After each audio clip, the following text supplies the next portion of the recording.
مسلم شریف کی حدیث شریف ہے، روایت میں کہ جاء رحۃ الی بیوت ازواج النبی، کہ 3 لوگ امہات المؤمنین کے آستانوں کی طرف، ان کے گھروں کی طرف حاضر ہوئے، یسألون عن عبادت النبی صلی اللہ علیہ وسلم، انہوں نے امہات المؤمنین سے سوال کیا کہ اے مومنوں کی ماں، ہمیں یہ بتاؤ ہمارے نبی علیہ السلام عبادت کتنی کرتے ہیں؟ امہات المؤمنین کی طرف سے بتایا گیا حضور علیہ السلام یوں عبادت کرتے ہیں۔ اب ان میں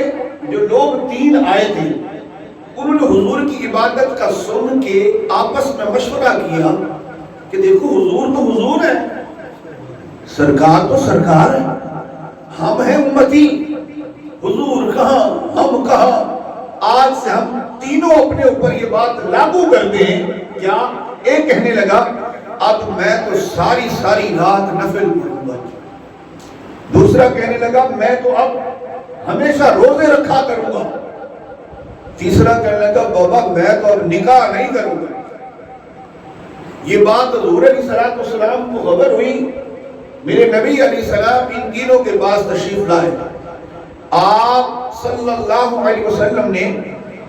ان کو آ کر ارشاد فرمایا کہ کان کھول کے سن لو،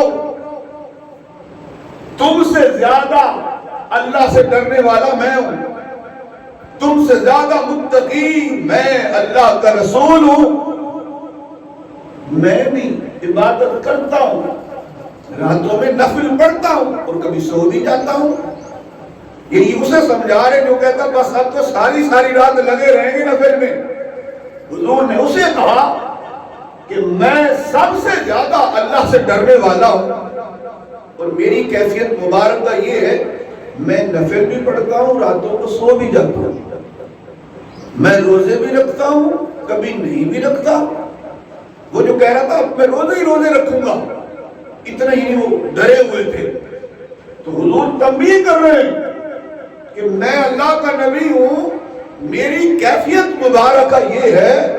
میں روزے رکھتا بھی ہوں، نہیں بھی رکھتا، اور میں نفل پڑھتا بھی ہوں اور جلدی سو بھی جاتا ہوں، یعنی آرام بھی کرتا ہوں، نفل بھی پڑھتا ہوں، اور میں نے تو شادیاں کی ہوئی ہیں۔ تیسرا کیا کہہ رہا تھا میں نکاح نہیں کروں گا، میں شادی نہیں کروں گا، یعنی اس جھنجٹ میں پڑ جاؤں گا، نکاح کر لیا تو عبادت نہیں ہوگی، اب میں نکاح بھی نہیں کروں گا، اس نکاح میں آ کر میں پریشان بھی نہیں ہوں گا۔ اب حضور نے ایسوں کو تربیت دی کہ نہیں، کان کھول کے سن لو، نکاح پچھلی ہم حدیث میں سننا ہے، نکاح نبیوں کی سنت ہے، مرسلین کی سنت ہے، اور حضور نے فرمایا گویا میری بھی یہ سنت ہے کہ میں نے تو شادیاں کی ہوئی ہیں، میں نے نکاح کیے ہوئے، ایک نہیں متعدد حضور علیہ السلام کے نکاح مبارکہ تھے۔ یعنی حضور علیہ السلام نے یہ تربیت دی کہ جو اس طرح کا ذہن رکھتے ہیں کہ جناب نکاح نہیں کریں گے، یہ بالکل غلطی پر ہے۔ میرے نبی علیہ السلام کی حدیث ہے، مشہور بات ہے، فرمایا نکاح نصف ایمان ہے، جو بندہ نکاح کر لیتا ہے اس کا ایمان آدھا محفوظ ہو جاتا ہے،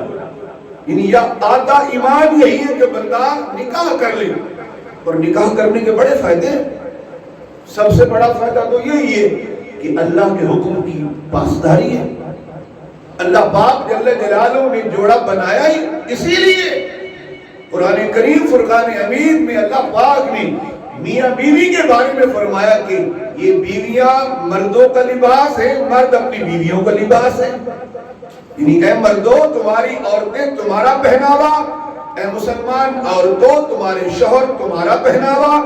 اور رسول اکرم صلی اللہ علیہ وسلم نے فرمایا نکاح کرو،